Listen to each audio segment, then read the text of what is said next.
We had a very dramatic result in England. This was an early election called by Theresa May with the hopes of increasing her majority in Parliament. She's actually lost that majority now. In essence, you need a certain amount of votes to pass legislation in Parliament and to form a government. The Conservatives had a very slim one in the past, which was why they wanted to call this election and try and boost it before Brexit talks and make sure they could get through all their legislation they needed. This government will guide the country through the crucial Brexit talks that begin in just 10 days and deliver on the will of the British people by taking the United Kingdom out of the European Union.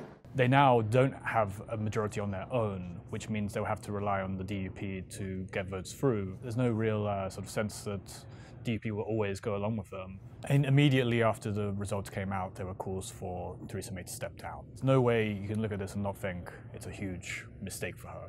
She didn't have to call this election. She could have comfortably just stayed in office until 2020. If she'd done that, who knows what would have happened to Corbyn. It's quite likely he would have been pushed out by Labour somehow. Mr. Corbyn, sir, can we have a wait? What's hard to say right now is whether she will have to step down immediately. It seems likely she will step down at some point in the medium term. There's all sorts of things raised by this. Britain is going through this incredibly complicated negotiations to leave the European Union. There's a significant part of the country that does not want to leave at all. So this raises the possibility that, should Britain have another referendum? Should it have another general election to find a government with a majority in Parliament so it can be stable during these negotiations? These are all going to be very big questions. I don't think we'll find the answer to them in any time in the next few days.